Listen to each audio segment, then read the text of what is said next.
এই জন্য যুবক, আমার ওয়াজের ভিতরে হাজার হাজার মানুষ আমার খুব বক্তব্যি দেখায়, কই হুজুর ছবি তুলি, হুজুর খানা খান, হুজুর আমার সাথে বসেন। কত মানুষ, 12টা নাই, 2টা নাই, 3টা নাই, 1টা নাই, 3টা নাই, হাজার হাজার মানুষ। অনেকে তো হুজুর আপনার কাছে কেমন লাগে? আমি বললাম কেমন লাগে যদি বলো, আমি চোখের পানি ফালাই অনেকের এই উত্তরটা দেই, কেমন লাগে জানুনি। এইভাবে তো আমার জীবন বেলা ফুরাইয়া যাইতেছে। হাজার হাজার মানুষ আমার ওয়াজে হয়, এটা দেখে চুল পরিমাণ আমার মাথায় কোনো ফিলিংস আসে না। আমার শুধু একটাই ফিলিংস, হৃদয়ে কাজ করে রিঅ্যাকশন, যে এমন একটা সময় আসবে আমার কণ্ঠ থাকবে না, হায়াতে বাচ্চা থাকলে গায়ের মধ্যে জোর পাইতাম না, ও এত জোরে আর চিৎকার দিতে পারতাম না। গাউস পাক এইচডি মিডিয়া সুন্নিয়ত প্রচারে একটি বিশ্বস্ত চ্যানেল। আসসালামু আলাইকুম ওয়া রাহমাতুল্লাহি ওয়া বারাকাতুহু। রাস্তাঘাটে, দোকানঘাটে, বাড়িঘরের আঙ্গিনায় বিক্ষিপ্ত অবস্থায় যারা এখনো এলোমেলো ভাবে ঘোরাফেরা করছেন, আমি অধম গিয়াসউদ্দিন আত-তাহিরি আপনাদেরকে বিনীতভাবে অনুরোধ করে বলছি, আল্লাহ এবং তার প্রিয় হাবিব পাক সাল্লাল্লাহু আলাইহি ওয়াসাল্লামের মহব্বতে হবিগঞ্জ সদর নোয়াপাথারিয়া পশ্চিমহাটি আজিমুসান মরহুম লিয়াকত আলী সাহেব ও এলাকাবাসী মোদ্দারগণের স্মরণে রুহের মাগফিরাত কামনার্থে দ্বিতীয় বার্ষিক, মানে এবার আমি দ্বিতীয় না, আমি দ্বিতীয়, আরে আমি তো নিছি এরা বলছি মাহফিল দ্বিতীয়, আমি 2বার আসছি আর কি। মাহফিলে চলে আসার জন্য আপনাদেরকে বিনীতভাবে আহ্বান করছি। এই মুহূর্তে আমরা যারা দাঁড়িয়ে আছি বিক্ষিপ্ত অবস্থায় আদবের সাথে, ইহসানের সাথে আমরা বসে পড়ি। আল্লাহ রাব্বুল আলামিন যেন আমাদের সকলকে কবুল করে বলুন আমিন। আমি গত 10 দিন প্রোগ্রাম করেছিলাম। প্রথম প্রোগ্রাম করেছিলাম কমলগঞ্জ, দ্বিতীয় প্রোগ্রাম করেছিলাম আনোয়ারপুর, তৃতীয় প্রোগ্রাম করেছিলাম নাসিরগঞ্জ। এরপরে আমি চলে গিয়েছি চিটাগং, প্রথম প্রোগ্রাম করেছি চন্দনাইশ থানা, দ্বিতীয় প্রোগ্রাম করেছি আনোয়ারপুর থানা। আজকে দিনের বেলায় চট্টগ্রাম থেকে এসে প্রোগ্রাম করলাম চাঁদপুর কচুয়া, এরপরে দ্বিতীয় প্রোগ্রাম করলাম আখাউড়া, এখন তৃতীয় প্রোগ্রাম।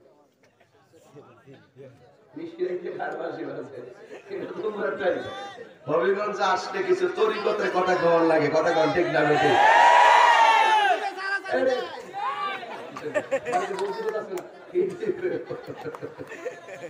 বাজান, আপনার শরীরটা কি একটু ইজি হইছে? কথা শোনার মতো কি সাহস লাগতেছে? আদব লাগবে না? আদব লাগবে না? একদম আদব নিয়ে আমরা আজকের কথাগুলো শুনবো।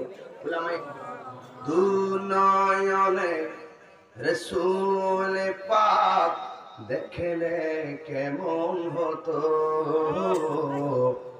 দুনয়নে রাসূল পাক দেখলে কেমন হতো,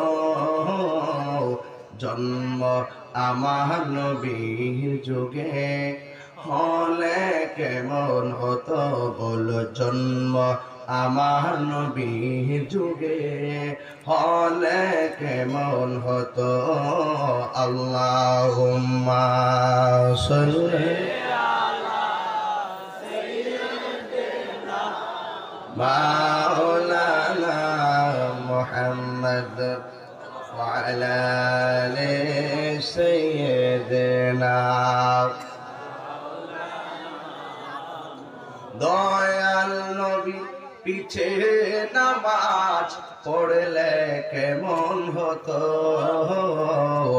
দয়াল নবীর পিছে নামাজ কেমন হতো, জন্ম আমার নবীর যুগে হলে কেমন হতো, জন্ম আমার নবীর হলে কেমন হতো। আল্লাহুম্মা সাল্লি আলা সাইয়্যিদিনা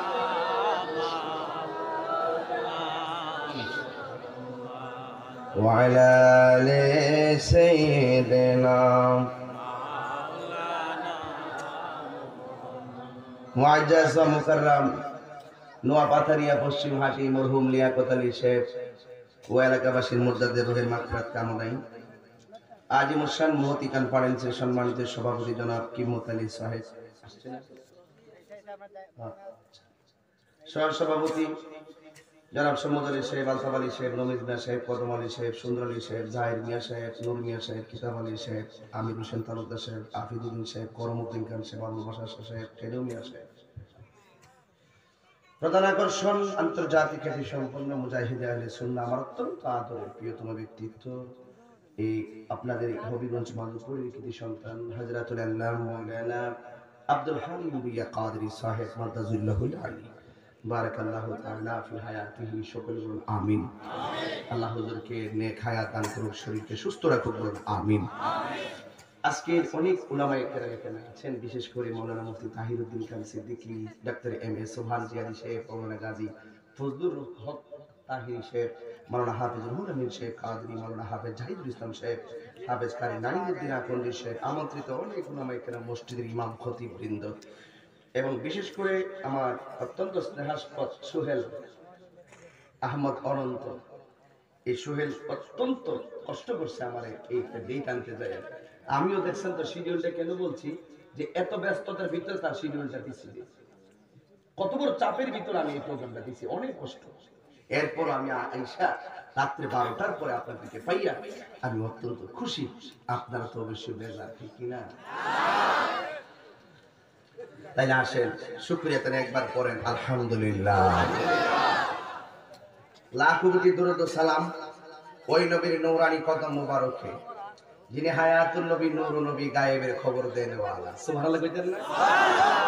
যিনি সৃষ্টির আদি, সৃষ্টির মূল, সৃষ্টির কল্যাণকারক, বিশ্ব সভার সভাপতি, যিনি সমস্ত আম্বিয়া কেরামদের মাথার মুকুট, যার বাহন ছিল বুরাক, যার সফর হয়েছে মেরাজ, যার গমন হয়েছে সিদরাতুল মুনতাহা, যার লক্ষ্যস্থল ছিল কাবা কাউসাইন, সেই নবীর উদ্দেশ্য ছিল আমার আল্লাহ পাকের দিদার। আদম নবীর কালিমার নাম লা ইলাহা ইল্লাল্লাহ। আদম নবীর উম্মতের কালিমার নাম লা ইলাহা ইল্লাল্লাহ আদম। নূহ নবীর উম্মতের কালিমার নাম লা ইলাহা ইল্লাল্লাহ নূহ নাজিউল্লাহ। দাউদ নবীর উম্মতের কালিমার নাম লা ইলাহা ইল্লাল্লাহ দাউদ খলিফাতুল্লাহ।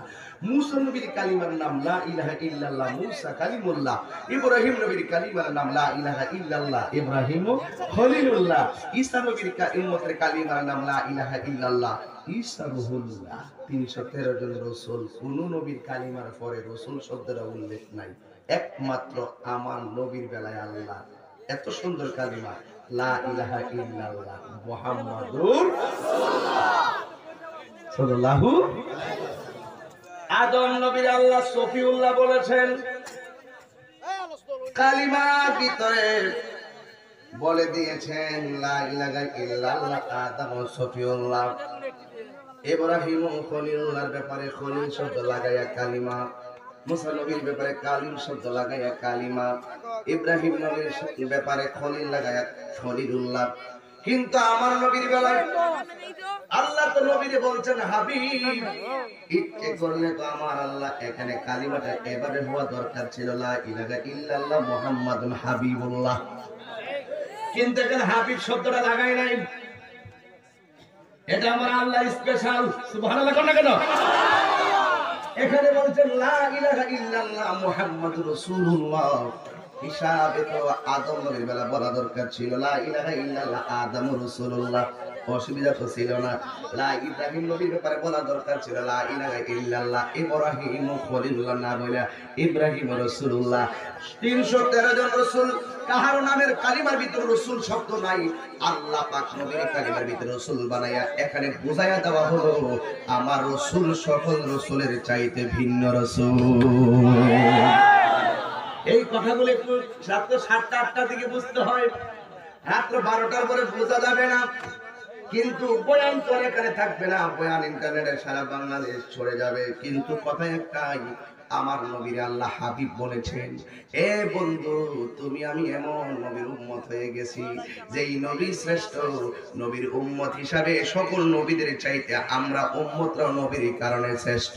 কথা বলেন ঠিক না? এই জন্য আল্লাহ রাব্বুল আলামিন কুরআনুল কারীমের মধ্যে আমাদেরকে সুন্দর একটি ঠিকানা দিয়ে দিলেন। হে আমার উম্মতের আমার বান্দার দল, তোদের অন্তরে শুধুমাত্র আমি আল্লাহর ভয় রাখবি। রমজান মাসে দরজা লাগাইছস ভাত খাওয়ার জন্য, মুখে লুকমা দেওয়ার সময় একটা কথা চিন্তা করবি, তোর মা তোরে দেখে না, তোর বাবা তোরে দেখে না, বোন দেখে না, ভাই দেখে না। দরজা লাগায় ভাত খাইলে কেউ তোমার দেখবে না, মুখের মধ্যে খাবারটা নিয়ে হঠাৎ করে চিন্তা করো, তোমাকে যদি কেউ না দেখতেছে, একজন দেখতেছে, জোরে বলুন না তিনি কে? তখন মুখের লুকমাটা ফালাইয়া দিবে, এটার নামই তাকওয়া। এটার নামই তাকওয়া। পানির নিচে ডুব দিয়া, পানির নিচে ডুব দিয়া রমজান মাসে তৃষ্ণা নিবারণের জন্য পানির মধ্যে ডুব দিয়া মুখের ভিতরে পানিটা নিলা, কিন্তু পানিটা ডুব গিলার আগে মনে হইয়া গেল আমার বন্ধু দেখে না, আমার বান্ধব কেউ দেখে না, আমি যখন পানি পান করব পৃথিবীর কেউ যদি না দেখে, একজন দেখতেছেন, জবানটা ছেড়ে আওয়াজ করে বলো তিনি কে? শুধুমাত্র তাই নয়, যুবক, গরুর দুধ দোহাইছো নোয়া পাতারিয়া, 2 কেজি দুধ হইছে, কিন্তু 2 কেজি দুধের দাম 50-100 টাকা। কিন্তু মনে রেখো, হঠাৎ করে দুধের মধ্যে পানি মিশাইবা আধা কেজি, কিন্তু পানি মিশাইলে আধা কেজি বেড়ে গেলে 25 টাকা লাভ আসবে। কিন্তু মনে রেখো, আমি দুধের মধ্যে পানি মিশাবো, যে কিনে নিবে সে জানে না, কিন্তু মিশানোর সময় চিন্তা করবা, আমি যে এখানে কাউকে ফাঁকি দিতেছি, পৃথিবীর কেউ যদি না দেখে, আমার একজন দেখতেছেন, জবান খুলে বলুন তিনি কে? আল্লাহর ইচ্ছা মতো ডাকতে থাকবেন রাত্রিবেলা। এই জন্য আল্লাহ বলছেন, তোমার আল্লাহ বলেন, ওয়া'লামু আন্নাল্লাহা মা'আল মুত্তাকিন।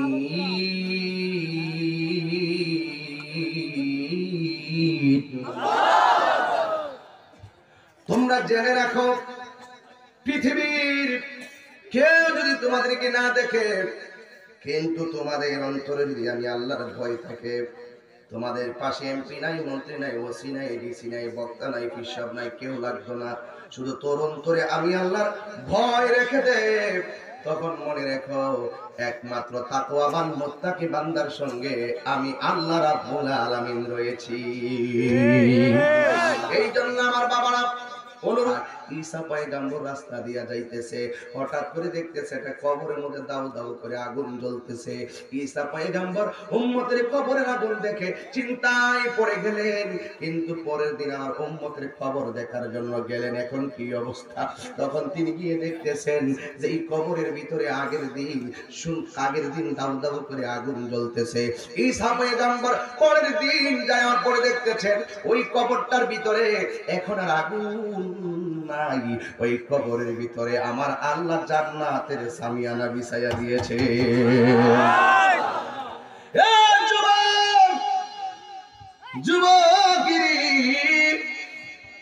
আগের দিন আগুন, পরের দিন ফুলের বাগান। ঈসা পয়গম্বর আল্লাহর ডাক দিয়ে আল্লাহ, আগের দিন দেখলাম আগুন, রাত্রে ঘুমাইতে পারি নাই, উম্মতের ব্যথা দেখলে নবী কষ্ট পায়, কথা বলেন ঠিক কিনা? এবার আল্লাহর ডাক দিয়ে কি, আল্লাহ তুমি দুনিয়াতে পাঠাইছো, তারা নিয়ে গেছো, কিন্তু আমি আগের দিন কবরের ভিতরে আগুন দেখলাম, আমি পরের দিন আবার এই দিকে দিয়ে রওনা দিলাম, আমি তাকাইয়া দেখলাম এই কবর ভিতরে এখন আর আগুন নাই, জান্নাতের নূর জ্বলতেছে, নূর। ও আল্লাহ, তার কারণটা কি? একদিনের ব্যবধানে এমন পরিবর্তন কেন হয়ে গেছে? আল্লাহ ডাক দিয়ে কয়, হ্যাঁ ঈসা, তুমি জানো না, সে যখন মারা যায় তার স্ত্রী পেটের ভিতরে বাচ্চা ছিল, প্রেগন্যান্সি ছিল তার স্ত্রী, কিন্তু বাচ্চাটা হওয়ার পরে এখন ধীরে ধীরে ধীরে ধীরে বাচ্চাটা কবরে যাওয়ার পর থেকে তার কবরের মধ্যে আযাব শুরু হয়ে গেছে, আযাব শুরু হয়ে গেছে। বাচ্চাটা প্রেগন্যান্সি, বাচ্চাটা হওয়ার পর তার কবরে আযাব ছিল, বাচ্চাটা বসে তখনও তার কবরে আযাব ছিল, বাচ্চাটা টুকটুক করে হাঁটা চলা করে তখনও কবরে আযাব ছিল। কিন্তু এই বাচ্চাটা আজকে তার স্ত্রী দুনিয়া থেকে তার বাচ্চাটাকে মসজিদের ইমাম সাহেবের কাছে কোরআনের সবক দিয়েছে। ওই কোরআন বিসমিল্লাহর সবক যখন দিয়েছে, আমি আল্লাহ রাব্বুল আলামিন ওই সন্তানের কোরআনের সবকের উসিলায় সন্তানের বাবার কবরটারে জান্নাত বানাইয়া দিছি। আল্লাহু আকবার বলে। এখান থেকে তোমাকে বুঝতে হবে এখান থেকে তোমাকে ওয়াজ দিতে হবে বাড়িতে। আমি সোহেল মিয়ারে বলতে চাই, সোহেল তোর বাপ যদি কোনো ধরনের সমস্যায় থাকে, এমন হতে পারে আর সন্তান দুনিয়াতে কোরআন সুন্নাহর বাগান সাজাইছে, আল্লাহ তোর আব্বারও কইতে পারে তোমার সোহেল বা এলাকায় আলেম আমাদের কাইনা বেহেশতের বাগান সাজাইয়া কোরআনের আলোচনা শোনাইতেছে। এই জন্য আমার আল্লাহ এই মাহফিলের উসিলায় আজকে এই গুরুস্থানের কবরের আযাব আমার আল্লাহ মাফ করে দিতে পারে কি পারে না? এই জন্য সন্তান যদি দুনিয়ায় ভালো কাজ করে, মা বাবার কবরের জন্য নিয়ামত হয়। এক সন্তান যখন মা বাবার জন্য দোয়া করে, ওই সন্তান তার বাবা মার কবরটাকে জান্নাত বানিয়ে দিবেন কে? এই জন্য আমার আব্বুরা পায়ের মধ্যে হাত দিয়ে বইলা যায়, জীবন বারবার মরণ একবার। আমার আল্লাহ রাব্বুল আলামিন আমাদেরকে, আমাদের শরীরের মধ্যে কোনো অস্তিত্ব ছিল না, আমার আল্লাহ অস্তিত্ব দিয়েছেন। আল্লাহ কোরআনে বলেন, কাইফা তাকফুরুনা বিল্লাহি ওয়া কুনতুম আমওয়াতান ফাআহইয়াকুম সুম্মা ইউমীতুকুম সুম্মা ইউহয়ীকুম সুম্মা ইলাইহি তুরজাউন। আল্লাহ রাব্বুল আলামিন বলেন, কাইফা তাকফুরুনা বিল্লাহ, কিভাবে তোমরা আল্লাহকে অস্বীকার করছো? তোমরা ছিলে নিষ্প্রাণ, আমি আল্লাহ তোমাদেরকে প্রাণ দিয়েছি। প্রাণ দেওয়ার পরে কেউ এমপি হয়ে গেল, প্রাণ দেওয়ার পরে কেউ মন্ত্রী হয়ে গেল, প্রাণ দেওয়ার পরে কেউ বক্তা হয়ে গেল, প্রাণ দেওয়ার পরে কেউ পিসা হয়ে গেল। আমার পাঁচতলা বাড়ি হয়ে গেছে, আমার মধ্যে একটা গেটআপ চলে এসেছে। আল্লাহ বলেন, তোর গেটআপ আমি আরেকটা খাবার মাধ্যমে শেষ করে দিব। এই আয়াতের পরের শব্দের মধ্যে আল্লাহ বলেন, সুম্মা ইউমীতুকুম, তোর জীবন ছিল না, আমি আল্লাহ জীবন দিলাম। তুই নিষ্প্রাণ ছিলি, আমি আল্লাহ প্রাণ দিলাম। প্রাণ দেওয়ার পরে তুই এত টাকার মালিক হয়ে একটা গেটআপ লাগাইলি, কিন্তু আমি আল্লাহ করে মৃত্যু নামক থাবা দিয়া সব শেষ কইরা দিব। এবার আল্লাহ বলে, সুম্মা ইউমীতুকুম, আমি আল্লাহ তোমাদেরকে আবার মরণ দিব। মরণ দেওয়ার পরে আমারে কেউ তাহির হিসাব বলবে না। এখন যদি আমি সোহেলের ঘরে মারা যাই, আব্দুল হালিম সাহেব যদি সোহেলের ঘরে মারা যায়, আমার আর বলবে না তাহির হিসাব এসেছে, তাহির হিসাবের আগমন, শুভেচ্ছা, স্বাগতম, এই কথা বলবে না। ঘরে বলবে লাশটারে দর, তাহির হিসাব বলবে না। একটা অ্যাম্বুলেন্স আনবো, আইনা ঘরের কোনায় রেখে কেউ লাশটারে দর, দইরা নিয়ে আর কয় লাশটারে অ্যাম্বুলেন্সে ঢুকা, বাড়িতে নিয়ে কয় লাশটারে নামা, ঘরের মধ্যে লাশটা ঢুকা। আর কইতো না তাহির হিসাব যে অ্যাম্বুলেন্সে তুল, এতদিন আমি ছিলাম তাহির হিসাব, এখন আমার ঘরে কয় লাশ, বাহিরে কয় লাশ। এটাই তো পৃথিবী, নিষ্ঠুর পৃথিবী, এটাই তো পৃথিবী। আমি মারা গেলে আমাকে, আমার জন্য 2-3 দিন কাটবেন, আর দোকানপাটে বসে বসে বলবেন তাহির যেমনই হোক লোকটা তো ভালো ছিল। আবার কেউ বলবেন লোকটা চলে গেছে ভালোই, আবার কেউ তো বলবেন না রে এই লোকটা বাচ্চা থাকলে সুন্নিয়ত আরো অনেক উপকার হইতো। এইরকম হলো সমাজের কিছু মন্তব্য। কিন্তু না না না, 2-3 দিন পরে আর আমার জন্য কেউ খবর লইতেন না। এই জন্য যুবক, আমার ওয়াজের ভিতরে হাজার হাজার মানুষ আমার খুব বক্তব্য দেখাই, কই হুজুর ছবি তুলি, হুজুর খানা খান, হুজুর আমার সাথে বসেন। কত মানুষ, 12টা নাই, 2টা নাই, 3টা নাই, 1টা নাই, 3টা নাই, হাজার হাজার মানুষ। অনেকে হুজুর আপনার কাছে কেমন লাগে? আমি বললাম, কেমন লাগে যদি বলো, আমি চোখের পানি ফালাই অনেকের এই উত্তরটা দেই, কেমন লাগে জানুনি? এইভাবে তো আমার জীবন বেলা ফুরাইয়া যাইতেছে। হাজার হাজার মানুষ আমার ওয়াজে হয়, এটা দেখে চুল পরিমাণ আমার মধ্যে কোনো ফিলিংস আসে না। আমার শুধু একটাই ফিলিংস, হৃদয়ে কাজ করে রিঅ্যাকশন, যে এমন একটা সময় আসবে আমার কণ্ঠ থাকবে না, হায়াতে বাচ্চা থাকলে গায়ের মধ্যে জোর পাইতাম না, ও এত জোরে আর চিৎকার দিতে পারতাম না। মুখের মধ্যে দাঁড়িয়ে আছে, যদি জিজ্ঞাসা করি চাচা আমার, ও বাবা, ও আমার কিম্মত আলী বাবারে, এই মুখের দাড়িগুলা কোন দিন সাদা হয়েছে টের পাইছেননি?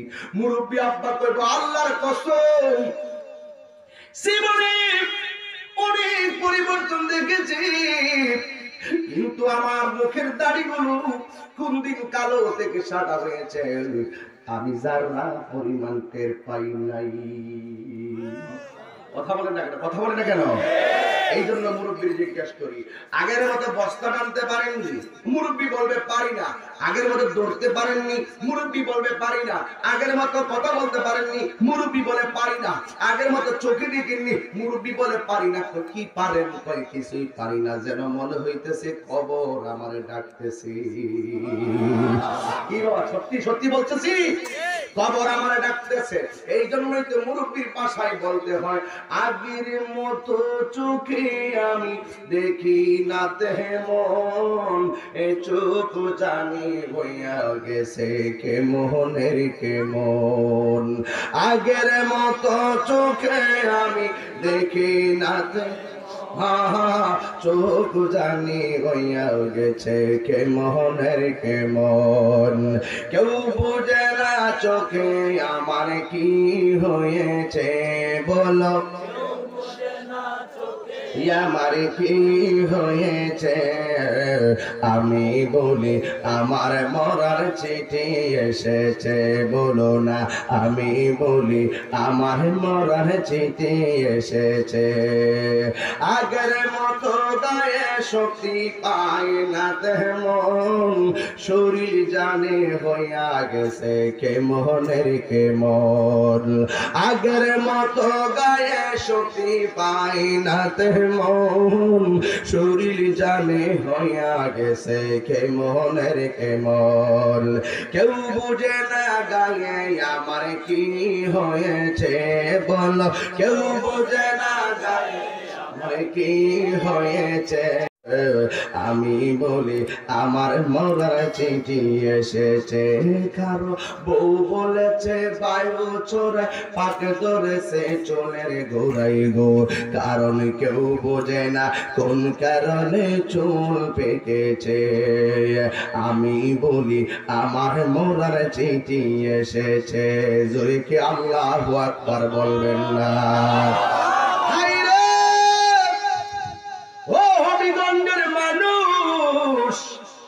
জবানটা খুইলা বলো, আসল ঘরের নাম কি বিল্ডিং না কবর? কবর দিয়া বয়ান শুরু করছি কেন জানোনি? জীবনে নিজের বাড়ির জন্য টাকা বাইনা করলা, নিজের জমিন কেনার জন্য টাকা বাইনা করলা, গরুস্থানের মাটিটা একটু বাইনা করছুনি। 10,000 নাই 1 লাখ টাকা দিয়া পারিবারিক গোরস্থান বানাইলে তুমি কবরে শান্তি পাবে না। ওই কবর ঘরের মধ্যে যেমন করে চাল দেয় পানি যেন না পড়ে, সুন্দর করে ছাদ দেয় যেন পানি না পড়ে, সুখে থাকার জন্য। খাটের মধ্যে ঘুমাইব, বৃষ্টি পড়বে কিন্তু মাথায় বৃষ্টি পড়বে না, সুখের জন্য ছাদ দেয়। দুনিয়ার বিল্ডিং এর বাইনা করে নিজে আরাম করার জন্য। আর কবরটা যে আপনি থাকবেন আসল ঘরটা, এটার বাইনা করবেন কিসের জন্য জানেন? এটার বাইনা কিন্তু কোনো টাকা দিয়া হবে না, এটার বাইনা কোনো পয়সা দিয়া হবে না। আপনি ওই কবরটারে যতই সাজান কবরে সুখ পাবেন না, যদি আপনার ঈমান আমল মজবুত না থাকে। কথা বলেন ঠিক কিনা? আপনারা বলো ঠিক কিনা? বলো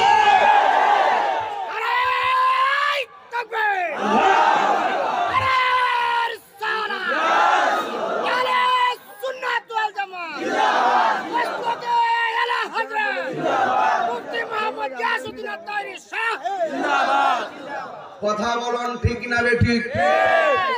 আপনি মরার আগে কবর যতই ফাঁকা করেন, আঙ্গু দেশের অনেকে মরার আগে কবর ফাঁকা করে সুন্দর করে সাজায় রাখ। আমি বলবো শোনো বাবা শোনো, শুধুমাত্র কবর ফাঁকা কেন, যদি একবারে গোলাপ ফুল দিয়ে গ্রান করে, আতর লোবান দিয়ে গ্রান করে ওলাও, যদি একবারে কারেন্টের লাইট নিয়ে কবরে ফিটিং করে দাও, কবরে যতই আলো জ্বালাও তুমি আলো পাইতা না, সুখ পাইতা না। কবর আলো হবে তোমার ঈমান আর আমলে সালে দ্বারা। ওয়াবাশশিরিল্লাযীনা আমানু ওয়া আমিলুস সালিহাতি আন্না লাহুম জান্নাতিন তাজরি মিন তাহতিহাল আনহার। ঈমানদারের জন্য আল্লাহ শুভ সংবাদ দিলেন, যারা ঈমান আনবে নেক আমল করবে তাদের জন্যই তো জান্নাত। কথা বলেন ঠিক কিনা? বলো। আপনি মনে করেন না কবরে গেলে 3টা প্রশ্ন করবে?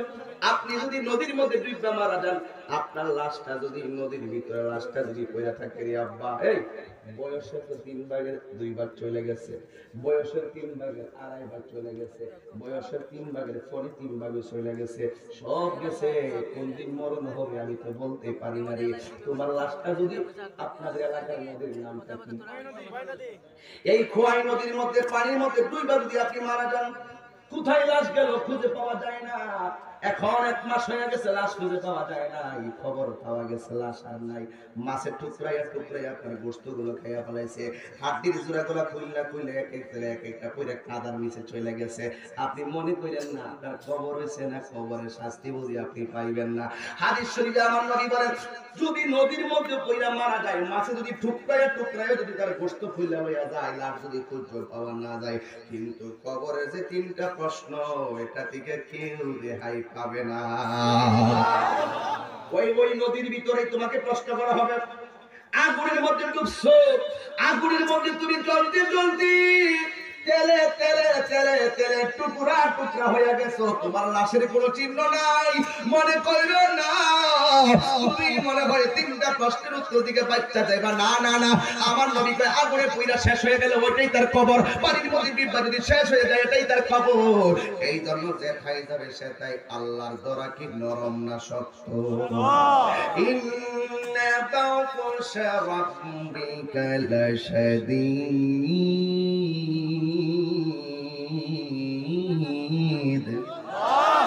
আল্লাহ ধরা অনেক শক্ত। ইন্নাহু হুমা ইয়াবদিউ ওয়া ইউঈদ,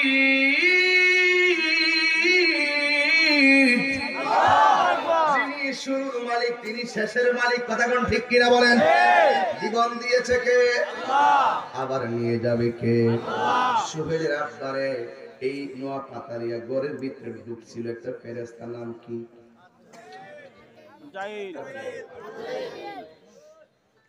রংমহলে থাকবা তুমি পালঙ্কে শুইয়া,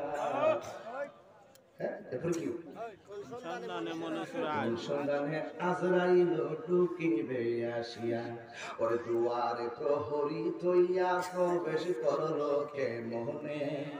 রে নোয়া পাতারায় কি মানুষ আছেন না? আজরাইল আইলো কোন দিক দিয়ে? ঘরের ভিতরে কি মানুষ আছেন না? আজরাইল ঢুকলো কোন দিক দিয়ে? এতগুলা মানুষ বয়া রয়েছে, দৌড়া লয়ে গেছে, প্রসব কি? দুয়ারে রাত্রে গভীর সাথে এলাকার নীরব ওয়াজ করতেছি, থামতাম করতাম না, নীরবে একটু শুনেন, হাসবেন না কেউ, আমি এটা পছন্দ করি না। আর আমার ওয়াজের ধারাটা আপনারা জানেন, আমি আদবে আউলিয়া হয়, বেয়াদবে শয়তান হয়। কথা বল বাবা, ঠিক নেই? এই যে হাজারগুলো মানুষ এখানে কথা বলতেছে, নীরব হয়ে গেছে না? একটা কথা বলি দেখেন, আমার শুধু মুরব্বির দাবি থাকছে বলতে মানে আপনি মরে যাবেন আগে ফালা। ছোট্ট ছেলেটাও অনেক সময় বাবারে ফালাইয়া সন্তানটা মারা যায়, সত্য কিনা বলেন? এই জন্য মুরব্বি মরছে না, তুমি বেঁচে দেখবা না, তোমার কাছে আজরাইল চলে আসবে। দুয়ারে হরি তোয়া প্রবেশ করলো কে মোহনে, আর কি দেখা হবে রে বন্ধু জীবনে। কথা কোন ঠিক কিনা বলে? এই জন্য আমার আব্বা, ও বাবা, যে কোনো মুহূর্তে আজরাইল তোমার নিয়ে যাবে, এই জন্য চলে যাওয়ার আগে তোমাকে গোছানোর দরকার আছে না নাই? বাড়ির পাশে আলু ক্ষেত, আলু লাগাইলে ঘরে আলু আসবে, বাড়ির পাশে ধান ক্ষেত, ধান পুনলে ধান আসবে। যদি কিছুই না লাগান কিছুই আপনার ঘরে আসবে না। খবরদার, দুনিয়াটা হলো আখিরাতে কৃষিক্ষেত। এখানে নামাজ পড়লে মরণের পরে তার যাজা পাবেন, এখানে রোজা রাখলে মরণের পরে তার প্রতিদান পাবেন। যদি কিছুই না করেন কিছুই পাবেন না। কথা বলেন ঠিক কিনা? এই জন্য আমার বাবারা সোহেল আহমদ অন্তর আব্বা নাই, এ যুবক আমি তাহির আব্বা নাই। এখন তোমার আমি কিছু কথা বলবো, ঘন্টা খানেকের ভিতরে আলোচনা ইতি টানবো। তবে একটা কথা বলে দিতে চাই, হায়াতের মালিক কে? যেই কোন মুহূর্তে আমাদেরকে নিয়ে যাবেন কে? এই জন্য শুরুতেই বলছিলাম কার ভয়? কথা কয় না? কার ভয়? আল্লাহর ভয়। আল্লাহর ভয় যদি তুমি ঠিক মতো করো, দাম বাড়ায় দিবে আমার আল্লাহ। আসিয়ারে যখন তার স্বামী হাত পাও বাইন্দা আগুনে ফেলাই দিতেছে, আসিয়া ডাক দিয়া বলছিল, আল্লাহ আমার স্বামী আমার দেহের মালিক, আর তুমি আল্লাহ আমার ইমানের মালিক, আমার আগুন দিয়া জ্বালাইয়া দিলেও আমার চুল পরিমাণ আমার ইমানটারে তুমি নষ্ট করিও না। আসি আল্লাহরে ভয় কইরা চোখটা বন্ধ কইরা গরম তেলে পড়ে গেছে। আসিয়া তখন তেলের মধ্যে পড়ার আগে তিনি ডাক দিয়ে বলছিলেন, এই কথাটা প্রায় মাহফিলে আমি বলে থাকি, আসিয়ার ভাষাটা কবির ভাষায় এভাবে ফুটে উঠেছে, মালিক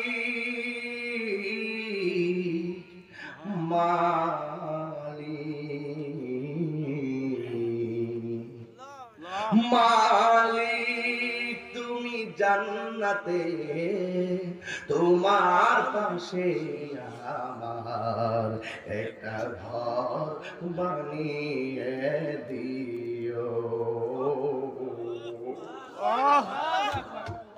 চ্যালেঞ্জ করলাম নোয়া পাতা দিয়ে চ্যালেঞ্জ করলাম। আমার এই গজলটা রাতটা 3টার পরে নামাজ মুসল্লাটা বসাইয়া শীতের দিন উযু কইরা মুসল্লা বসা আমার গজলটা মোবাইলটা লাগাই দিয়ে শুনবেন, দেখবেন কেমন লাগে। দুইটা চোখের পানি অটোমেটিক চলে আসবে। আমার এই গজলটা যদি নিজে নিজে বইয়া যদি বৈশা তাহাজ্জুদ নামাজের টাইমে যদি দুইটা চোখের পানি ফালাইতে পারেন, আল্লাহর কসম করে বলি চোখের পানির দাম কম না বেশি।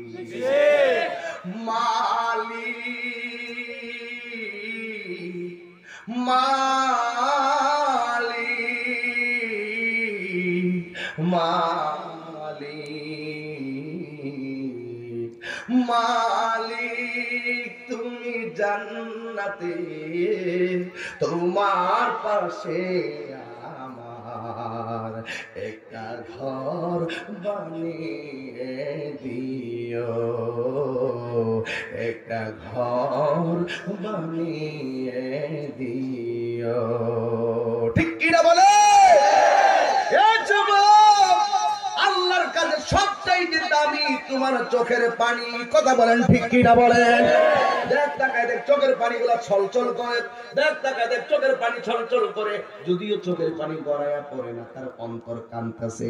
চোখের ভাষা দেখা তুমি বুঝো না, মনের ভাষা বোঝার ক্ষমতাও রাখো না। মনে রেখো চোখের ভাষা যদিও বুঝি না, আমরা নিজেও বুঝি না, কিন্তু মনের খবর একজন জানে, তিনির নাম কি? এই জন্য চোখের পানি ফেলাইয়া কান্না করা লাগবে। আল্লাহ রাব্বুল আলামিন কোরআন কারীমের মধ্যে বলে দিয়েছেন, ফালিয়াযহাকু কালিলা ওয়ালিয়াবকু কাসীরা।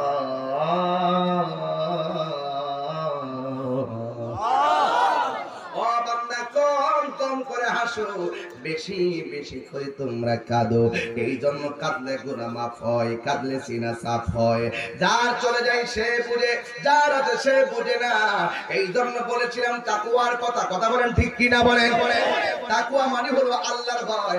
আল্লাহর ভয় যখন আসিয়া দেখালেন, ওই আগুনের ভিতরে যায় আসিয়া মুস্কি মুস্কি আসেন।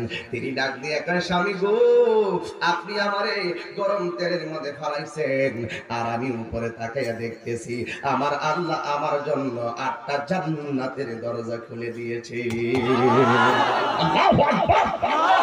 এই জন্য যুবক, আল্লাহর ভয় অন্তরে রাখবে।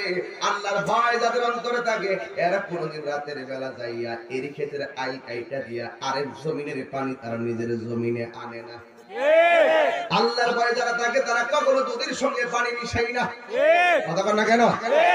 আমার পূর্বের আলোচক বলেছিলেন, হালাল খাবেন, হালাল, হারাম খাবেন না। কেন বলছে জানেননি? কারণ হারাম খাওয়ার পরে শরীরে যদি 1 ফোঁটা রক্ত তোমার জন্ম হয়, এই হাত দিয়া যতই তুমি আল্লাহরে ডাকো, ওই হাতের দোয়া আল্লাহ কবুল করবে না। এই জন্য কথাটা বলেছিলেন।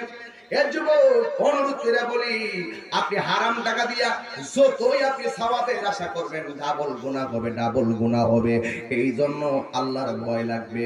হযরত ওমর রাদিয়াল্লাহু তাআলা আনহুর কথা মনে হয়ে গেল। ওমর রাদিয়াল্লাহু তাআলা আনহু, তিনি এমন একজন ওমর ছিলেন, যিনি রাস্তা দিয়ে একবার হেঁটে গেলে এই রাস্তা দিয়ে কোনোদিন আর শয়তান যেত না। কথা কোন না কেন? এখনো শয়তান যায় না, কিয়ামত পর্যন্ত যাবে না। কারণ আছে, শয়তানও জানে ওমরের যে পাওয়ার, খবর থেকে উঠাইয়া হইলো আমরা জুতো দাবাই দিব। এই পাওয়ার আছে না নাই? এই জোরে বলে আছে না নাই বলো। এই বিশ্বাস আছে। এটার নামই হলো উমর। এই শুনুন, উমর গেছে রাখালের কাছে। যদি বলুন আমাদের দেশে রাখাল আছে না? কথা বলে না বাবা, আছে না? উমর কে আমি তো সবারই শাসন করি, দেখি তো রাখালের ভিতরে কেমন আল্লাহর ভয় আছে।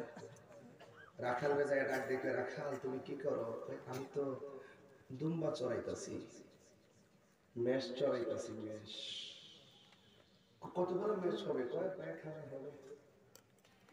পাল পাল মেষের পাল আর কি।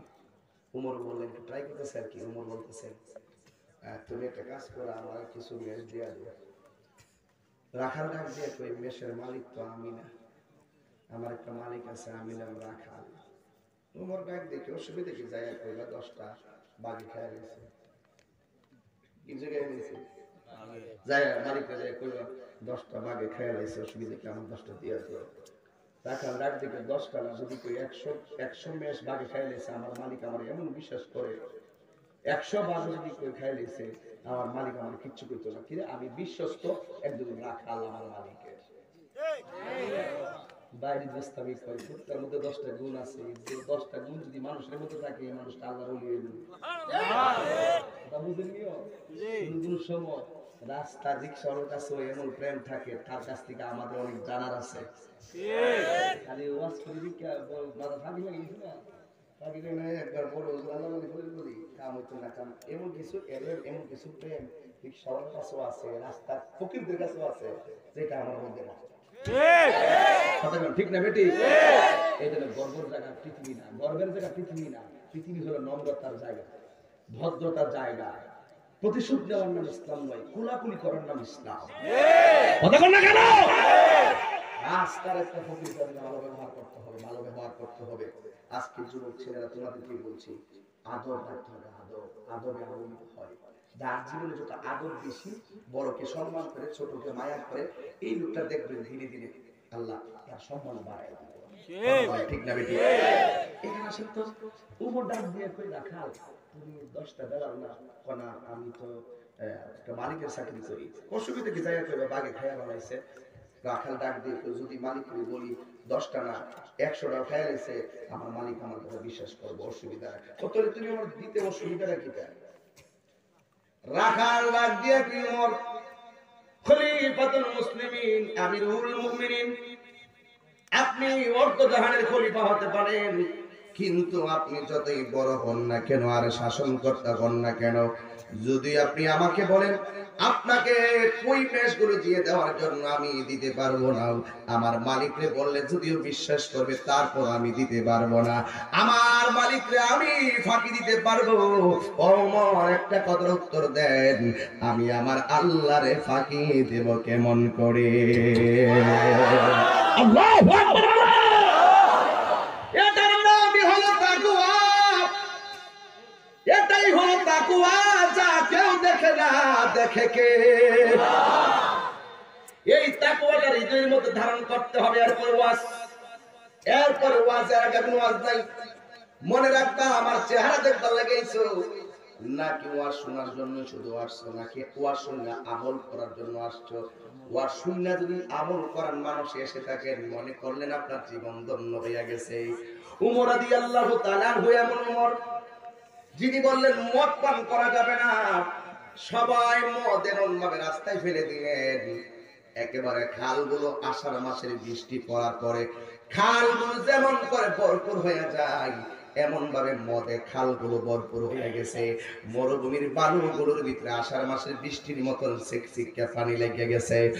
কিন্তু একটা লোক আছে, খাইতে খাইতে অভ্যস্ত, তিনি ডাক দিয়া কই, উমর যদিও বলছে মদ পান করা যাবে না, কিন্তু আমার তো মদ পান ছাড়া থাকতে পারতাম না। উনি রাতের বেলা নীরবে চলে গেছে, যেখান থেকে মদ আনা যায় সেখানে চলে গেছে। ওই জায়গার মধ্যে চলে যাইয়া এমন ভাবে হাতের মধ্যে মদের একটা বোতল নিছে, বোতল নিয়ে এটারে আস্তিনার ভিতরে ঢুকাইছে। ঢুকাইয়া ঢুকাইয়া কি কই জানেননি? আল্লাহর একটা ডাক দিছে, আমি তো এটা ছাড়া বাঁচতাম পারি না। যতই কর কেউ যদি খায়া অভ্যাস করে না, বুক করে কেউ থাকতে পারে না। কি পারে? আমি দেখেন, আমি যদি মাহফিল নাও করি, বক্তারা, আমরা বক্তারা যারা আর কি, আমার কথা কিছু কর লাগে, মনে করেন আজকে মাহফিল নাই, যদি আপনি আমার জাজিম দিয়া, লেপ দিয়া, তোষক দিয়া, মাথার মধ্যে তেল তুল দিয়া সুন্দর করে খাওয়া টাওয়া শোয়া দিলেও ফজর আগে ঘুমাইতো। এই যে করোনা গেছে বিশ্বাস করেন কিনা কয় মাস, March April May June July August September, এই সপ্তাহে অক্টোবরের শেষ পর্যন্ত আমার 138টা মাহফিল ক্যান্সেল হয়েছে। 138টা মাহফিল ক্যান্সেল হওয়ার আমি যেমন ব্যস্ত কি লেগে এই জন্য ব্যস্ত, ওই মাহফিল গুলো এখন কাভার করতেছে, এই জন্য নতুন করে দাওয়াত দিতে পারতেছি না।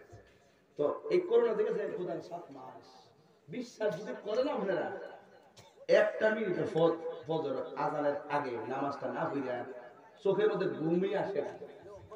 এই ওখানে অভ্যাস হয়ে গেছে, কি হয়েছে গা, তো ওই এরও এমন অভ্যাস হয়েছে হে বাঁচতে পারতেছে না, এমন মরবে কিন্তু মত পেয়েছি। আমার একজনের আমাকে কাছে বাজা ও বাজা বাজানো আমার লাগে দোয়া করে। আমি কিছু বাজা আপনার হাতে কি সুরুত সুরুত জিগেলাম বাজান যেমন কাশতেছেন আপনি এই সুরুতটা খাওয়া ছাইরা দেন, এরপর আমি আমার লাগে দোয়া করি। বাজান হ্যাঁ হ্যাঁ বাজান মরে গেল হ্যাঁ মানে এটা সাথে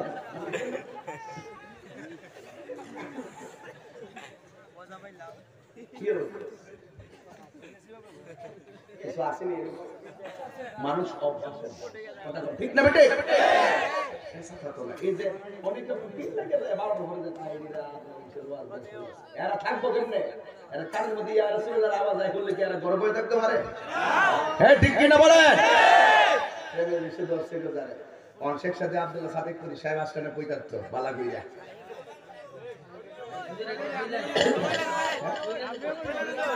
আইছে কোন সময় প্রেমের বিষদর এটা হাঁটতাম না বাবা, হ্যাঁ জোরে টান না, অত জোরে হারি না।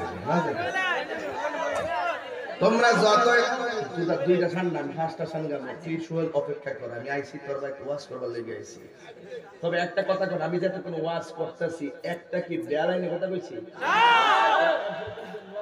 কিছু লোক আছে বড় বয়ে থেকে গান টান গাইয়া গেছে নাচে নিচে গেছে, এই হ্যাঁ কইল নাইস বলছিব হ্যাঁ চলবে কি চলবে না? চলবে চলবে চলবে মারহাবা বলুন, আল্লাহ কবুল করো। কার জিকির চলবে? বাজানো বাজান মরে গেল গাও এটা সব তো থাম না। আমি কি বাজানো বাজান ঠিক আছে খান একটু কম খান, কি খান কম খান। তো যাই হোক ওই লোকটাও যেভাবে খাইতাছি হঠাৎ করে রাতে কেমনে ঘুমাবো মরি যাম না খেল। কিছু লোক আছে এরা বলে ঘুমই হয় না, কয়টা না খেলে ভালো লাগে না। আসেনি রে রে বাবা আসেনি দশটা থাকুয়া কারে কবির যা যাবো। এবার এতে কি করছে এ ভাই এমনি বোতলটা লইয়া আল্লাহর কাছে আল্লাহ গো আল্লাহ ও আল্লাহ আমি তার হারি না খেয়া তো তুমি দেখলে দেখছো উমর যাতে না দেখি।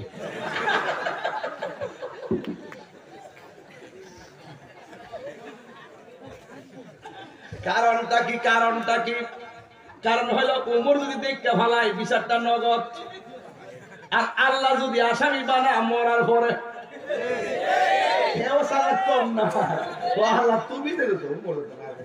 আর উমর যেখানে বাঘের বয়স সেখানে রাইট হয়। কিছু কিছু সিনজি দেখবেন বাবা টাবা থাকবে দেখবেন যারা লয়া ঘুরে হেরার সুরের মন সুরের মন পুলিশ হেরা এমনি কাফে পুলিশের নিবুজ জ্বালা যে তোর মধ্যে কিছু আছে কথা কর ঠিক না বেটি। তো ওই লোকটা যখন এইভাবে যখন বদলে বোতলটা ঢুকাই সামনে আসতেছিনি হঠাৎ করে দেখে তার সামনে উমর দাঁড়ায় আছে। উমর যখন দাঁড়ায় ওই জায়গাটা দেখতেছে তখন এই জায়গা থেকে এই জায়গাটা যাইবার আগে হ্যাঁ কয়েকবার তো ওই করছে লাস্টে আল্লাহ আল্লাহ তোমার কাছে একটা তওবা করি, সামনে তো উমর আছে, একটা কাজ করতে পারি, আমি তওবা করতেছি, আমি যদি আজকে উমরের হাত থেকে বাঁচতাম পারি, তাহলে তোমার কাছে তওবা করছি, আর জীবন আমি মদ খাইতাম না। আস্তে আস্তে উমরের সামনে গেছে, উমর ডাক দিয়ে কয়, কি কি খবর, কি কেমন আছো? আছি ভালো। তোমার এরকম কথা ছবি লেগে তো না, কিচ্ছু না। তো দেখি তোর এর ভিতরে কি, দেখতেছে একটা বোতল। না না না, যাও যাও গা। লোকটা কান্না শুরু করছে, উমর কই যেতাম? যাও, তোমাকে তো আমি মদ পান করতে নিষেধ করছি, মধু তো পান করতে নিষেধ করি। আরেক জায়গায় আসছে, উপরের লেভেলটা ছিল মদের লেভেল, কিন্তু উমরে হাত দিয়া দেখে এটা দুধের লেভেল। এখন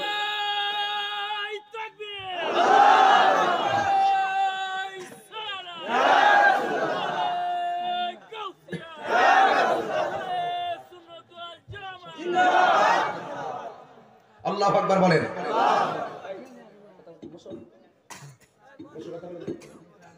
কেউ খারাপ লাগছে? এখন ওই পাগলারা কাঁদতেছে, তুমি কান্দো কেন? ডাক দিয়া কই, উমর আমি কান্দি কেন? এই কান্নার ভাষা আমার আল্লাহ ছাড়া কেউ বুঝবে না। এবার উমর ডাক দিয়ে কয়, পাগল তুমি কান্দো কেন? উমর আমি কান্দি কেন জানি? একটা মাত্র কারণে কান্দি, আমার আল্লাহ যে কত দয়াবান, আমার আল্লাহ যে কত মেহেরবান, আমার আল্লাহ যে কত দয়াবান। এই তুই একটা কথা মনে রাখিস, যদি তুমি কাউরে খুন করে আসামি হও, প্রশাসন খোঁজে তোমারে শাস্তি দেওয়ার জন্য, আর যদি তুমি গুনাহ করে অপরাধী হও, আল্লাহ তোমারে খুঁজে তোমার অপরাধ মাফ করার জন্য। আল্লাহু আকবার।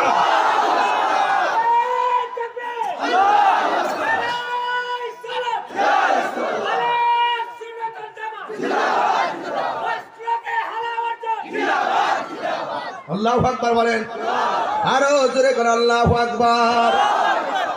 এই দরলা যুবক ওই পাগলাটা চোখের পানি ফালাইয়া কান্দে, উমর আপনি আমাকে বলেছেন এটা দুধের লেভেল, কিন্তু না না, এটা দুধের বোতল ছিল না, এই বোতলটা ছিল মদের বোতল। আমি আপনার দেখে আল্লাহর কাছে তওবা করছি, আপনি বলতেছেন এটা দুধের বোতল, কিন্তু আমি আর বুঝতে বাকি নাই আমার আল্লাহ যে কত দয়াবান। কখনো তোমাকে যদি ভুলি, হেদায়েতের আলো জ্বেলে প্রিয় কাছে তুলি। বলে না, কখনো তোমাকে যদি হেদায়েতের আলো জ্বেলে নিয় কাছে তুলে, তাই দিও গো প্রভু, ঠাই দিও গো প্রভু, তুমি দয়াবান, তুমি রহমান, তুমি মেহেরবান, তুমি রহমান, তুমি মেহেরবান। জনম জনম যদি গান, হাত তুলতেন না, হাত তুলতেন না, সব হাত তোলেন। জনম জনম যদি গাহি তোমার মহিমা গাওয়া শেষে হবে নাহি। আল্লাহু আকবার।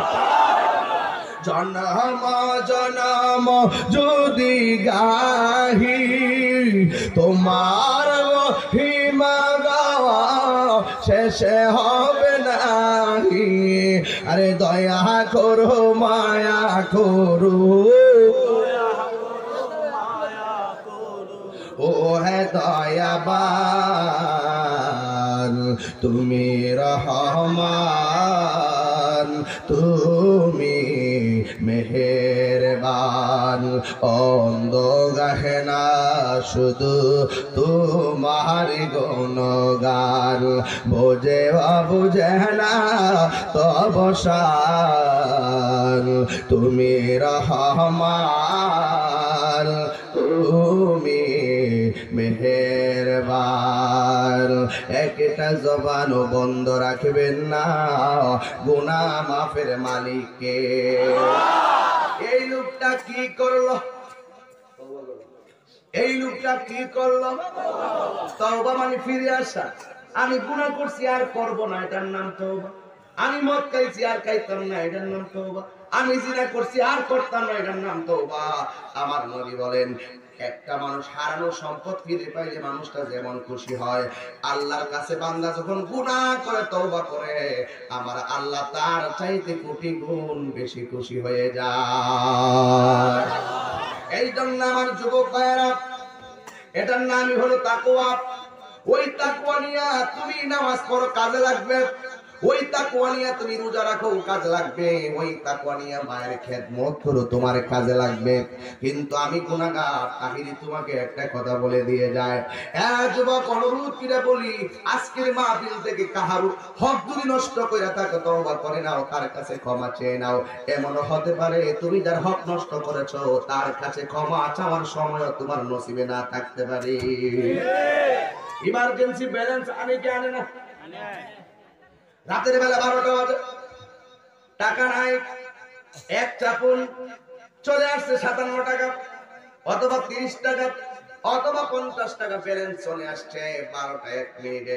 আল্লাহ না করো তুমি সকাল 6টায় দুনিয়া থেকে বিদায় হয়ে গেছো, তুমি যে ইমার্জেন্সি ব্যালেন্স এনেছো তুমি কিন্তু তার কাছে ঋণী হয়ে গেছো। তুমি কিন্তু তোমার ঘরের মানুষও জানবে না তুমি কোথায় থেকে ব্যালেন্স এনেছো। এমনও হতে পারে তোমার যে টাকাটা যে এনেছো এই তথ্যটা কোনো সময় তোমার নাও থাকতে পারে, মোবাইলটা ইউজ হতে নাও পারে। কেউ যদি তোমার মোবাইলটা ইউজ করে, মনে রেখো এই তথ্য এমন জীবনের অনেক তথ্য আছে তোমার সিক্রেট কেউ জানে না। সব সময় মনের কথা খেয়াল করে পথ চলতে থাকো। আজকে সোহেল মিয়া তার বাবারে হারাইছে যে সে জানে হারানোর ব্যথা কতটুকু। আমিও আব্দুল সাহেব, আমিও বাড়ি থেকে বের হলে আব্বার যে কাপড়ের কাপড়টা আছে এই কাপড়টার অতিরিক্ত একটা টুকরা আছে, এই টুকরাটা এইভাবে আমি খুলি ডয়ের ভিতর থেকে খুললে একবার মুখে লাগাই, এই মুখে লাগাই, বুকে লাগাইয়া আমি মনে করি আমার আব্বার সালাম করে আমি বাড়িতেছি। এই কাপড়ের কাপড়টা এখন আমি করে রেখে দিয়েছি। আমি যখন বাড়িতে যাই বাবার খাট আছে, খাট দেখলে বাবার কথা মনে হয়। আমি যখন বাড়িতে যাই বাবার ব্যবহৃত তোষক আছে দেখলে বাবার কথা মনে হয়। আমি যখন বাড়িতে যাই বাবার বালিশ আছে দেখলে মনে হয়, পানের বাটা আছে দেখলে মনে হয়। কত স্মৃতি আছে গো। ওই সোহেল মিয়ার ঘরের খবর নিয়ে দেখো, মিটারটাও তারা লাগাই গেছে, কিন্তু এই মিটারের বেতন বিল কিন্তু ঠিকই তারা দিতেছে, কিন্তু মিটারটা লাগাইবার কারিগর তার বাবা। জীবনে অনেক জমিনে ফসল ফলাইছে কিন্তু জমিনটা কিনা গেছে তার বাবা। কথা কোন ঠিক কিনা বলে? এই বাপটা এখন কবরে। তুই গানের আয়োজন করস নাই সোহেল, তুই কিন্তু কনসার্টের আয়োজন করস নাই সোহেল, এমন এক আয়োজন করেছো তোমার বাবা কবর থেকে হাসতেছে। আমি তোমার পায়ের মধ্যে বলে দিয়া যায় আল্লাহরে ভয় করো, আল্লাহরে ভয় করো। আল্লাহ বলছে তোমরা আমার ইবাদত করো, ইবাদত করার পরে আমার আল্লাহ যে কথাটা বলেছেন ওয়া বিল ওয়ালিদাইনি ইহসানা, আল্লাহ বলেন তোমরা তোমার বাবা মায়ের সেবা করো, তোমরা তোমার বাবা মায়ের সাথে ভালো ব্যবহার করো। কয়দিন করবা আল্লাহ বলেন ইম্মা ইয়াবলুগান্না ইনদাকাল কিবারা আহাদুহুমা আও কিলাহুমা ফাকফির ওয়ালা তানহারহুমা ওয়া কুল লাহুমা কওলান কারীমা। মা বাবা যদি বুড়া হয়ে যায়, এই মানুষটা বুড়া হইতে পারে, এই সন্তান যদি থাকস তোর বাবার দিকে তাকা। এই বুড়া বাপটা তোর জন্য কি না করেছে, তোর ঘরের বুড়া মাটা তোর জন্য কি না করেছে, আমার ঘরের বুড়া মাটা আমার জন্য কি না করেছে। এই গুরুস্থানটার ভিতরে যে তোমার আম্মারে শুয়াই দিয়েছো কেমন লাগে দেখো। ঘরের ভিতরে শোকেজের ভিতরে মায়ের শাড়িগুলো আছে কিন্তু মা দুনিয়াতে নাই। ঘরের ভিতরে মায়ের হাতের লেপ আছে মাটির নিচে, কিন্তু সেই মা মাটির ঘরে শুয়ে রইছে। এসো হ্যাঁ তোমার আব্বার জন্য দোয়া করে দিয়ে যায়। আল্লাহ, ও আল্লাহ, তার আব্বার কবরটারে তুমি জান্নাত বানাইয়া দিও। আমি তাহিরি আব্বা দুনিয়াতে নাই, নিজের হাতে কবরে নামায় দাড়িগুলো এমন ভাবে আশ্রয় দিয়ে ইসলাম, দাড়িগুলো আমি আশ্রয় দিয়ে ইসলাম, এখনো দাড়িগুলো আমার চোখের মধ্যে ভাসে। বুকের মধ্যে হাত দিয়েছিলাম, কি সুন্দর বুকটা বাবার নিজের হাতে বাবার গোসল করে ইসলাম, কিন্তু এমন সুন্দর ভাবে আমি কোনোদিন দেখি নাই। এই বাবা যারা সংসারে নাই, আজকে বাড়িতে গিয়ে তাহিরি কাকে বাবা বলে ডাক দিবে, যার মা না আছে কারে মা বলে ডাক দিবে। আজকে ওয়াজ শুধু শুনলো না, বাড়িতে লইয়া যাও। তোমার কিন্তু আল্লাহ সন্তান দিছে, মনে রাখো, তোমার কিন্তু সন্তান দিছে, একটা সন্তান দুইটা সন্তান দিছে। তুমি যদি তোমার বাবার সঙ্গে ভালো ব্যবহার না করো, আমি খোদার কসম করে বলি তুমিও তোমার সন্তান থেকে ভালো ব্যবহার পাবে না। ঠিক কি না বলো? মানদার দাওয়া দাদা যে চেষ্টা করে সে পায়। ইন্নাকা লা তাদরি মিনাশ শাওকি ইলা, আঙ্গুরের গাছ থেকে কাঁঠালের আশা করা যায় না। তুমি যদি তোমার মা বাবার সেবা না করো, তোমার সন্তান থেকে তুমি ভালো ব্যবহার পাইতে পারো এই জন্য আজকে থেকে ওয়াদা করো। অনেক সন্তান বাড়িতে মায়ের হাতের খাবার খাইতে পারে নাই, কেন? মা দুনিয়াতে নাই। অনেক সন্তান বাবার কাছ থেকে আজকে খরচ নিয়ে আসতে পারে নাই, কারণ তার মা দুনিয়াতে নাই। এই জন্য তার বাবাও দুনিয়াতে নাই। পায়ে ধরে বলে দিয়ে যায়, আবারও বলি শরম নাই আমার, তুই যদি তোর মার মহব্বত করস, আমার কাছে মুড়ি দিয়ে আমার কাছে আব্বা আব্বা কর, অসুবিধা নাই। আর মা বাবারে কষ্ট দিয়ে আমার বাড়িতে গরু লইয়া যাবা, লাউ লইয়া যাবা, শৈল মাছ লইয়া যাবা, তোর মতন মুড়িদ আমার দরকার নাই। এই হাত থেকে কল ঠিক কিনা বেঠে? মার মনে কষ্ট দিয়ে আমার বাড়িতে মহিষ লইয়া যাইবা, আমার গিয়ে কইবা আল্লাহ, আমার যায় কইবা যে আব্বা আব্বা, আর আমার আল্লাহ বলে, আল্লাহ হাবিব বলেন, মা বাবারে কষ্ট দিলে আমার আল্লাহ অসন্তুষ্টি হয়ে যায়। আল্লাহর অসন্তুষ্টি করলে কোনো কিছুতেই তোমার কাজে লাগবে না। কথা বলেন ঠিক কিনা? এই জন্য মা তোর একটা ধমক দিছে, দাঁড়াও দাঁড়াও, তুমি আব্বা মা ছিল এই দিছে নাই, দরজাটা খুলতে খেয়ে যায় ধোকা, বাবা বুঝি বলছে এলে নাকি খোকা। আমি বাড়িতে যাই, আব্বার দরজাটা দেখলি আব্বার কথা মনে হয়, মা নাই তারও বলেন এই কথাটা। দরজাটা খুলতে খেয়ে যায় ধোকা, বাবা বুঝি বলছে এলে নাকি খোকা। বুকের ভেতরটা নড়ে চড়ে ওঠে, বুকের ভেতরটা নড়ে চড়ে ওঠে, চোখ বেয়ে জল নেমে আসে, শুধু মানে শুধু মানে শুধু মানে শুধু মানে এই সেই ঘর। শহরের ঘরটা এমন না, তার আব্বা থাকলে কিন্তু আজকে হুজুর আইবো, এই ঘরটা এমন থাকতো না। আপনি দেখবেন, খেয়াল করবেন, তার ঘরের সামনে দিয়ে শুধু এলোমেলো, কেন জানেন? বাবা চলে গেলে পুরো ঘরটাই এলোমেলো হয়ে যায়। আমি নিজেই পারি না, লক্ষ লক্ষ টাকা থাকলে কি হবে, কিন্তু ঘরটা গুছাইতে পারি না, শুধু মনে অশান্তি, কি যেন নাই কি যেন নাই, হাহাকার হাহাকার।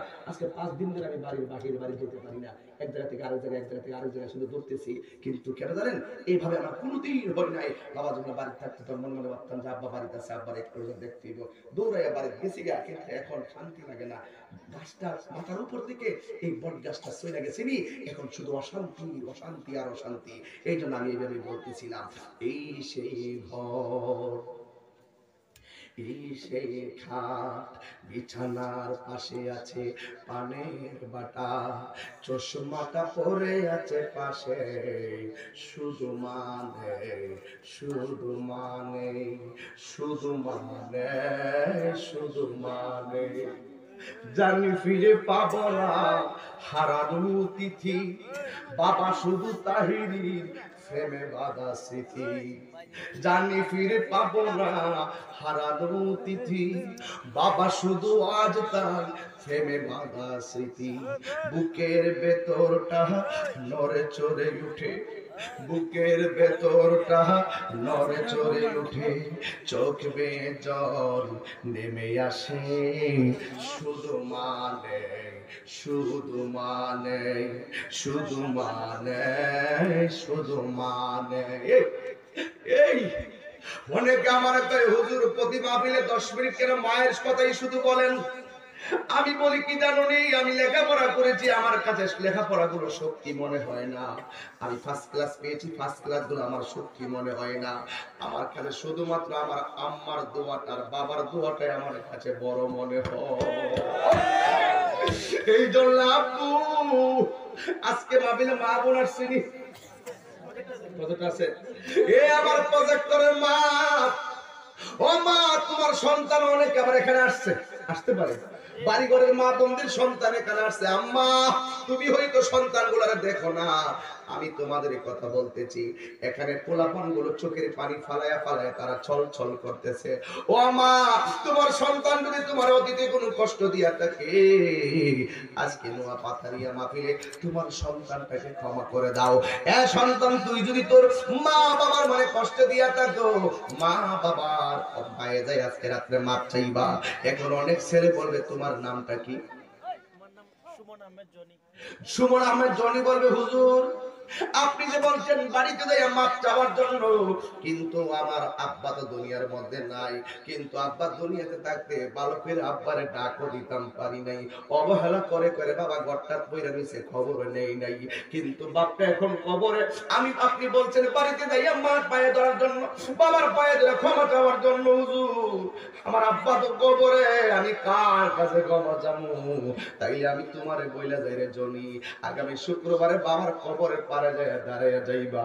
আমি নিজেও শুক্রবারে প্রায় সময় বাবার কবরে পারে দাঁড়াই। কোন জায়গায় জানো নি? বুকটা বরাবর দাঁড়ায়, বাবার চেহারাটা যেন কবরের উপর দিয়ে শুধুমাত্র এই চেহারাটা বলতে পারি না। যারা সত্যিকার মাকে ভালোবাসে এই চেহারা বলা যাবে না রে। মা থাকতে মায়ের কদর দিলি না গো। একদিন আমি তাহিরের মতো তুইও চোখের পানি ফালাইয়া কাঁদিবি, কিন্তু মা বাবারে ডাক দেওয়ার সময় পাবি না। জোরে জোরে বলেন ঠিক কিনা বলে?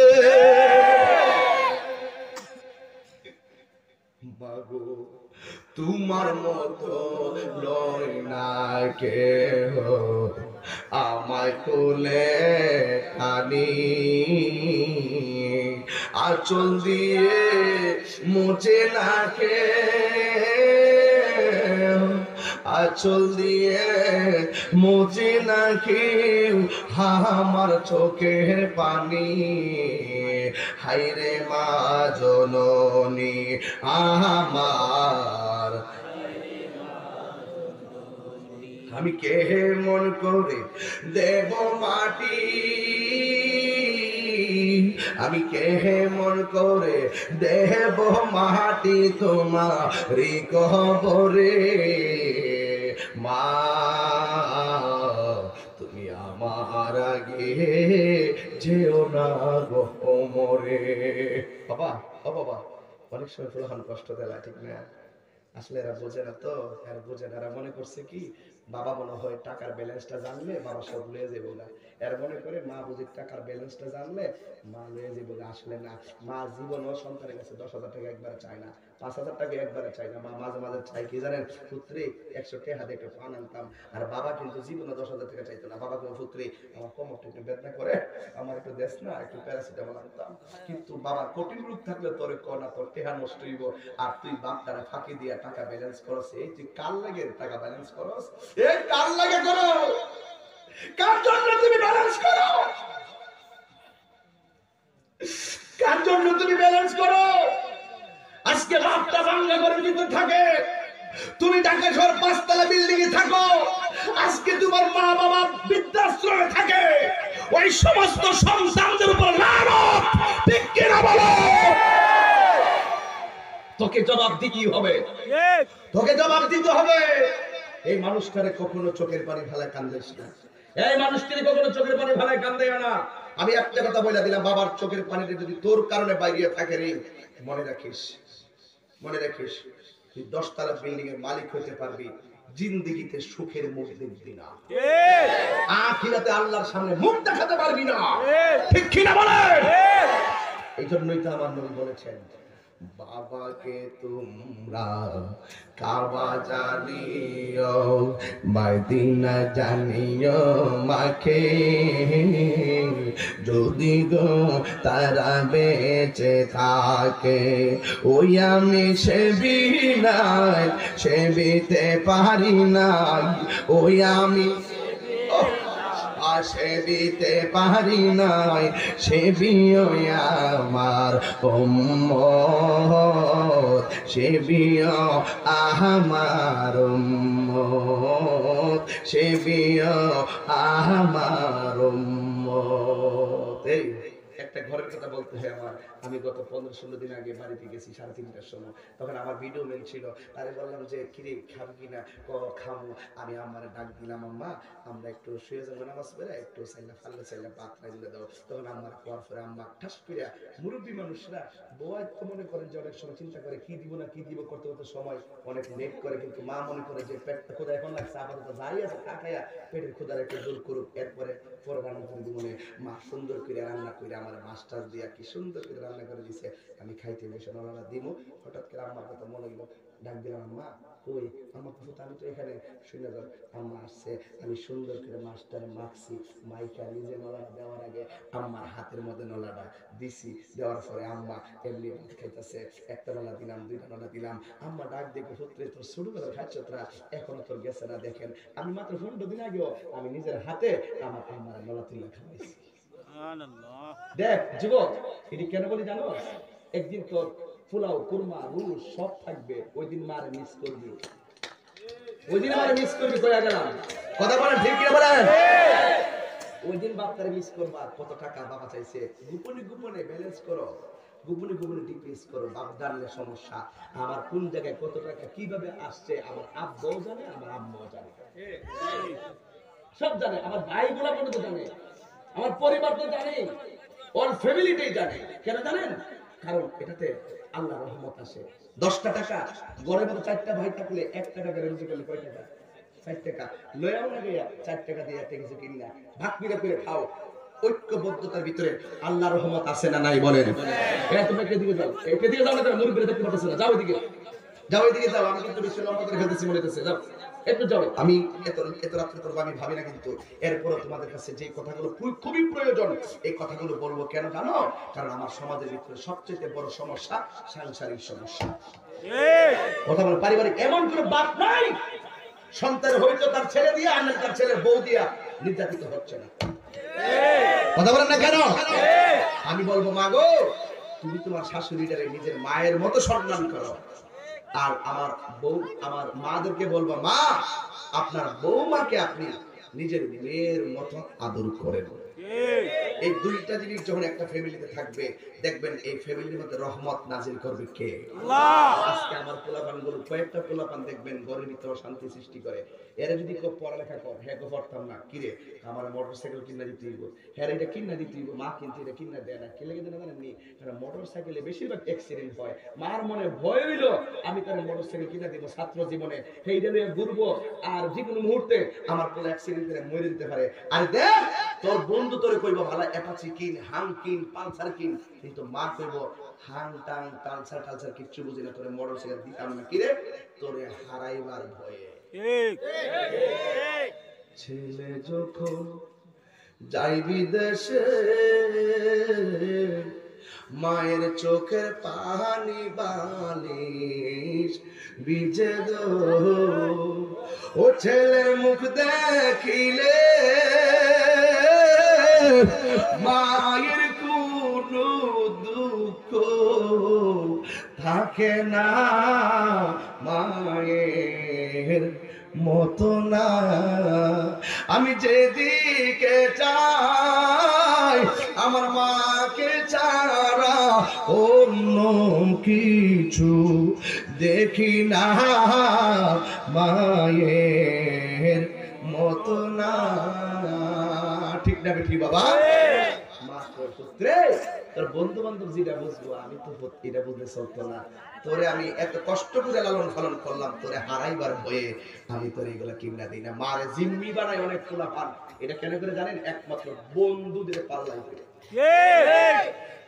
আমার নবী বলেন ওই ছেলেটা ভালো যে তার বন্ধুর কাছে ভালো, ওই ছেলের জীবন ধ্বংস যে তার বন্ধুটা বাছাই করতে ভুল করেছে। সৎসঙ্গে স্বর্গবাস, সৎসঙ্গে স্বর্গবাস, অসৎ সঙ্গে সর্বনাশ। এক দাস্তানের আগারে বসিয়া হেরমি মাটির ঢেলা, হাতে নিয়ে সুখী দেখে তো রয়েছে কস্তুরী মেলা। কহিল কস্তুরী তুমি কি আতর দান, হ্যাঁ তোমার গায়েতে সুবাসে ভরা তুমি কি গুলিস্তান। কহিল কস্তুরী ওসব কিছু নহি আমি, আমি অতি নিচু মাটি, ফুলের সহিত থাকিয়া উহার সুবাসে হয়েছে খাঁটি। তুমি একটা ভালো মানুষের সঙ্গে চললে তোমার জীবনটা সুন্দর হবে। আজকে যুবক পোলাপানগুলো মারে কষ্ট দেয় দুইটা কারণে। এক, বন্ধুরা বাছাই করতে ভুল করছে, একটা টালটু বন্ধু মানে আরেকটা টালটু। চুল কালার করে, মানে কত বড় কষ্ট লাগে দেখেন, চুলগুলো কালার করে।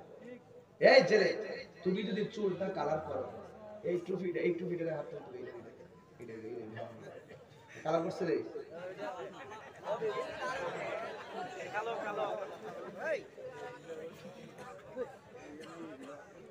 রং করে।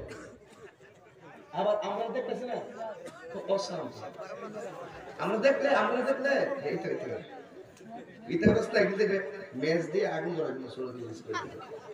আমার সবচেয়ে বিরক্তি লাগে বাজার, কষ্ট নিয়ে না বাজার। আমি কিন্তু একটু, আমি এই এলাকায় যখন আসি মনে হয় আমি বাড়ির মধ্যে ওয়াজ করি, মানে কোনো ধরনের গরিব না, কোনো ধরনের পর মানুষের কথা বলি না, আমি আপনাদের মনের মাধুরীতে মিশে কথা বলি। এতে কি আপনারা মাইন্ড করেন?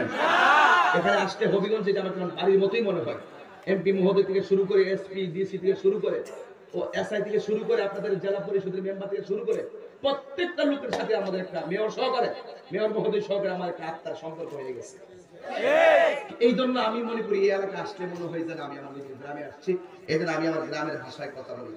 কিন্তু একটা কথা শোনেন, তুমি যে চুল লাল করো, তুমি যে চুলটা লাল করো, এই শোনো, তোমার 2-3 জন বন্ধু কইব ও ফাইনিস রে, কিন্তু গোপনে গোপনে শতকরা 98 জন মানুষ তোমার প্রতি অসন্তুষ্ট।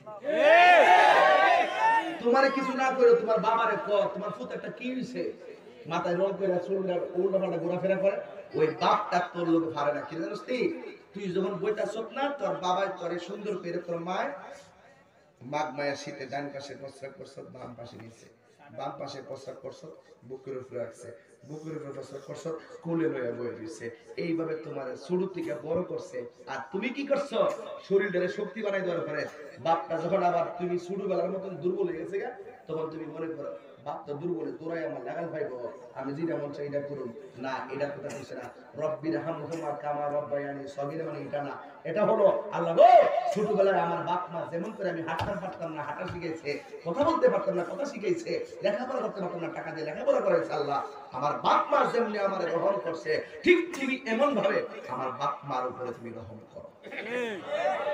এটা হলো রব্বির হামহুমা কামা রব্বায়ানি সগীরা। আর তুমি চুল লাল করো, বাপটা কইতারে না তোমারে, কইলে বাবারে গ্যারেন্ট এমন একটা ধমক মারো বাইরা দিয়ে তুমি বাবার সাথে কাউন্টার। কিছু কিছু পোলাপান্ত আছে বাবার উপর হাত উঠে,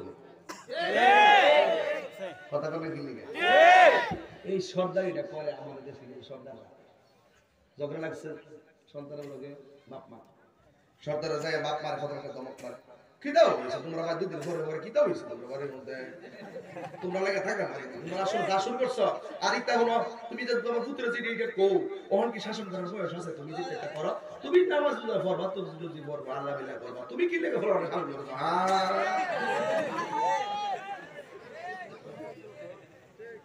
কি এখন আসেন ওই সর্দারের কি লেগে ফুটে ভক্তি করে, আর ফুটের ফোহরে তখন মসজিদের টাকা। কথা বলো না, কে লেগা? হ্যাঁ কথা বলো না কেন? আমি বলি তোমার সর্দারি আমি মানি না। যে পিসাব গিয়ে এই ফয়সালা করব, আমি এই ফয়সালা মানি না। যাই হোক তুমি একটা কাম করো, খোদার তো সবসময় এক জায়গায় থাকে না, জুদা ফেরা দিয়া দাও, তুমি আলাদা খাবে, আলাদা থাক। বাপে তখন ফেরেন লেগে জায়গা মাছ মারতো, ফুতে আলাদা আলাদা খা, মসজিদটা খা। সর্দার আইসা সুন্দর পিসাব আয়া সুন্দর করে, আমি পিসাব দিয়ে কই নাইলে আমার সর্দার রাগ করবো। এবার সর্দার পিসাব আয়া দুজন বুঝি সর্দার হেবস করা লাগে না, সমস্যা তো আছে, এটা সমস্যা নাই। যে সরকারিতা করবো হ্যাঁ কেমন ছাড় দেবো, বিশ্ববিদ্যালয় কি ছাড় দেবো? আইসা কইব মুরব্বী মানুষ আপনি আলাদা খাই না সূত্রে আলাদা করে আলাদা বুঝুননি জুদা বুঝুননি মানে বড় লয়া ফুট থাকবো এক ঘর আর বউ আর বাপ থাকবো আরেক ঘর এটা নামে জুদা খাইতাছে। আর আমার মতন ব্যক্তি যদি নিত আমি ডাইরেক্ট আমার জীবনে আমি বহুত এই কেস শেষ করছি জীবনে ভূতের পক্ষে আর টেহারা কুটি কুটির পক্ষে আসলাম না আমি তাকে বুড়া বেটার পক্ষে আমি সে তুই কয়টার মালিক রে তুই কয়টার মালিক রে জুতো হাতে লইলে তুই কয়টার মালিক রে সব মার 1 ফুটা দুধের দাম তুই দিয়া তুই ঘর থেকে বাইরে হাত তুলে বল ঠিক কি না বল থাকবে আরে সালা আরে সুন্নাত ওয়াল জামাত নবীর দুশমনেরা শাহজালালের তলোয়ার হযরতে আলা হযরত মায়ের একদার দুধের দাম কাটিয়া গায়ে যাম একদার দুধের দাম একদার দুধের দাম কাটিয়া গায়ে যাম পাপস বানাইল ঋণ শুধু হবে না এমন দরদি হবে কেউ হবে না আমার মা গো এমন দরদি হবে কেউ হবে না আমার মা গো কথা কোন ঠিক কিনা মার দিতে দাম দিতে পারবো দিতে পারবো দিতে পারবে না এই জন্য বলি কি জানো বুড়া কালে তুমি মারে ফালাইয়া জুতো থেকে কিনলে জ্ঞান হ্যাঁ কি রে কারণটা কি কারণ কি তোর তোরে কোন বুড়া কি